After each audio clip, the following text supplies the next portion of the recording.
All right, sequela to the disease, or some more general comments on a theme. Um, Trump, in his economic policy, was largely accused of being mercantilist, which is because of his tariffs. So, in this sense,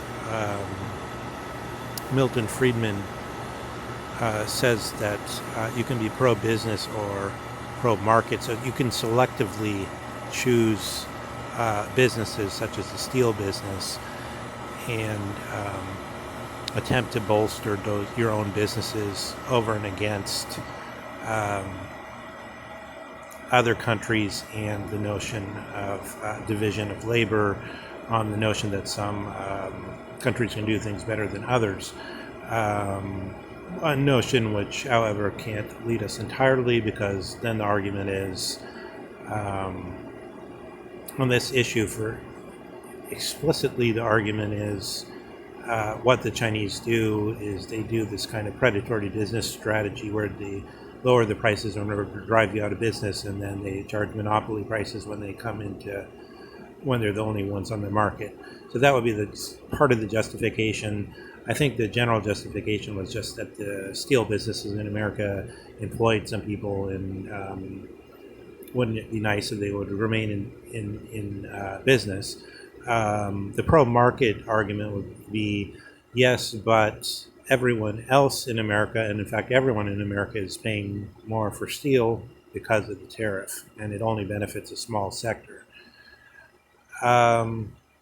But the issue of Trump that I wanted to bring up in connection to what we were just discussing was the issue of the weakening the currency in connection to the theory of price teleology, which is central to the now reigning Austrian economics, which isn't usually called that, but that's how it operates anyway. So Trump accused the Chinese of deliberately wrecking their own currency. Why would someone do that? Because that's a green light to do tourism in China. That's a green light to buy Chinese products, because you get more for the dollar.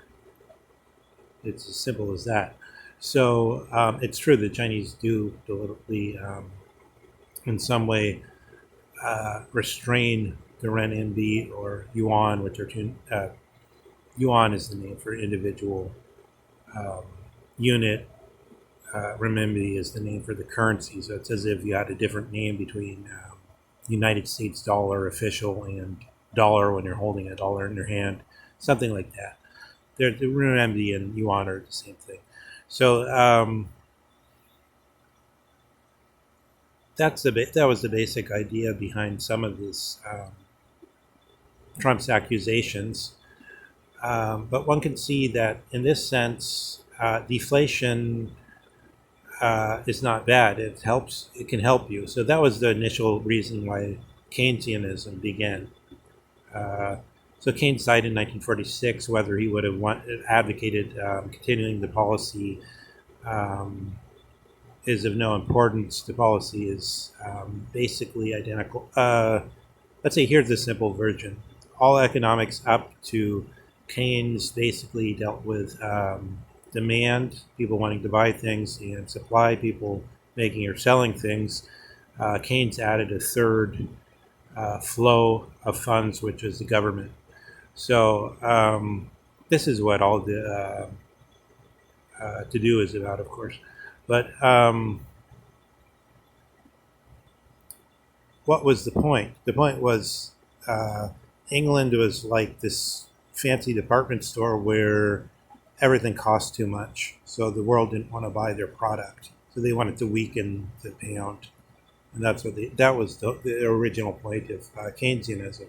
So on that score, I want to say, what is the big talk about inflation? Is inflation inherently bad? So it's certainly not bad for debtors, because if you have a $300,000 mortgage and the money collapses, you owe a lot less, right?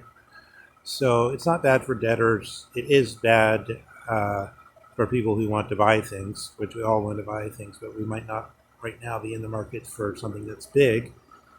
And looked at generally, the problem with inflation or deflation is whether it keeps track with your income.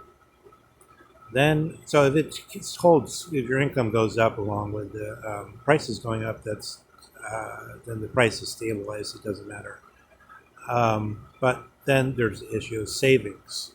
So then you have to ask: is the saving is what are your savings uh, saved in such a way that they beat inflation, or do they at least keep pace with it? So that's the issue with savings and investment.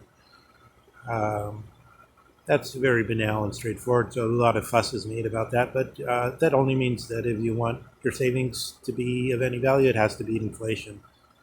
Um, so then there's the issue of what if there's erratic inflation? So that would be a problem, and that happens in, as I mentioned, Turkey has had suffered a lot of erratic inflation.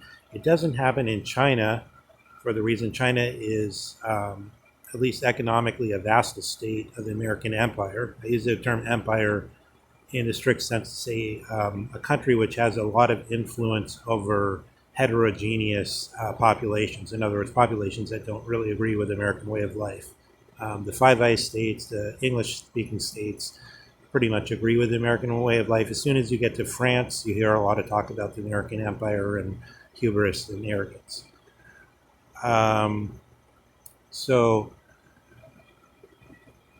it, it doesn't seem to me to make that much sense to get too excited about Bitcoin in the light of. Oh, what I was going to say is in China, because it's in this vassal state condition, or let's say the reason it's in this vassal state condition is because its currency is so feeble, it's what they call non convertible, which means it doesn't trade on the foreign exchange markets, which is where all the action is. Like there's I don't know. I think 100-fold as much action on the foreign exchange as there is in the regular stock markets. Um, Another thing. So I'm doing kind of like little pockets of things that I think of at the moment. Another thing is in the development of economics away from normative economics to the current stream. Um, we get to the point where Mandelbrot, who took over the theory of the um, fractals from L.H. Richardson, he comes out with this statement that the Tao is more erratic than Brownian, or as I sometimes call Lucretian motion. So Brownian motion is a kind of index of something like randomness, difficult to predict. That it says somehow Mandelbrot has come up with this equation that shows the movement of the big stock indexes are more erratic. Therefore, with the suggestion that we're dealing with a kind of I would call it present to hand or hand in hand action. I don't want to say subjective, so I'm saying instead it's action which is where the Vorhandenheit and the ready to hand are coeval on the same basis. It's not a question of subjective and objective, where the where let's say where the nomos, the customs, things that are made actively by the soul, taking choices, making actions, are on equal basis with the things that come forward of their own nature. Um, Mandelbrot is saying these things, which are customary, are supposedly customary, the economy, are more um, erratic in their undulations and in their trajectories than is the natural phenomena of Brownian motion. So this is where when the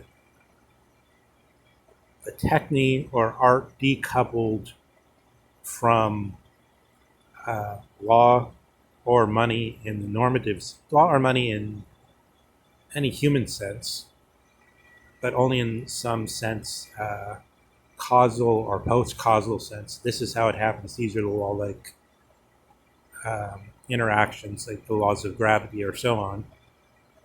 When we get decoupled from a discussion about what improves the human beings and keep asking what happens as it happens, we get to that point. Um, so another issue I wanted to try to do is to bring in Heidegger. Heidegger's crucial. I know it's we're leaping around to a lot of things, so I encourage very much people to ask questions, and then I could hone in on one avenue. But I'm just giving, uh, as it were, some kind of menagerie or a bunch of animals making different croaks and howls, barks, or how do you say, woofs. Um, so one issue is what's the difference between Milton Friedman, and Hayek, and how can we make an analog between that and the difference between dogma on the one side, which I associate with Friedman, and going to the phenomena, which I'll associate with Hayek. So this is the key issue, and almost from one avenue, you could say Heidegger stands and falls on the issue of whether there's a difference between dogma and going to the phenomena. Um, so Friedman believes that the money supply issue is basically a kind of straightforward issue. What the money supply is. So you have all these. So for instance, I mentioned to someone who had standard training in economics from say circa 1985, who was well versed in the notion of the different forms of the money supply, M1, M2, M3. Ray Dalio's claim to have made some new discoveries concerning debt and concerning something like a derivatives market explosion of the money supply. So, it's said that some people estimate that the derivatives markets are worth $2 quadrillion, whereas other people estimate that you could buy the whole Earth for some very small fraction of that if you just look at what the prices are, the standing prices. Of course, that doesn't make sense because if you suddenly bought the whole city or something, it would be a different price than the individual prices. But what they said is, oh, well, that's M3. That's already covered by M3. So the desire is to say sort of whatever you would think, it's already covered by the notion of the full money supply, covering of all debts and all sort of fungible materials or materials that could be exchanged and are interchangeable in some sense. But what Hayek says is you always have to go to the phenomena, and what would be terrible, well, the worst thing that could happen would be if people would take seriously that there's such a thing as the money supply and that these law-like relationships connect up to it, because that means we think that we know what the money supply is, but we don't. So I think the money supply it's something like the question in that Twilight Zone episode, which I think is something where we go to the phenomena. So Rod Serling is actually bringing us in some way to the phenomena. He's saying, let's look at some of the things we're taking for granted about how great gold is. Let's look at the phenomena, and then you find out, even though you have these distinctions between use value, gold can be made into things, and exchange value, and the different values, store of value, and so on and so forth. When you really look at the phenomena instead of the dogma, you find out there's something like an infinite abyss, which is, even though, yes, the general conditions of daily life are, for us, mostly continuous in some way. Nonetheless, we know they stand on this sort of radical abyss. They can mutate, they can change, there can be a change. In the light of this, I would say various philosophic problems open up, which I want to try to go into in other um, recordings, but it's not really clear when we depart from a dogma. If a dogma just means we're talking and then we say this is the thing that makes sense, and when we're really looking at the phenomena, we just say, and sometimes this is really looking at the phenomena. And I want to give more core examples of that, which have to do with the struggle, which is ongoing, I would say, between Heidegger and Nietzsche over the distinction between uh, the individual and the species, which Nietzsche says is itself an anthropomorphic distinction.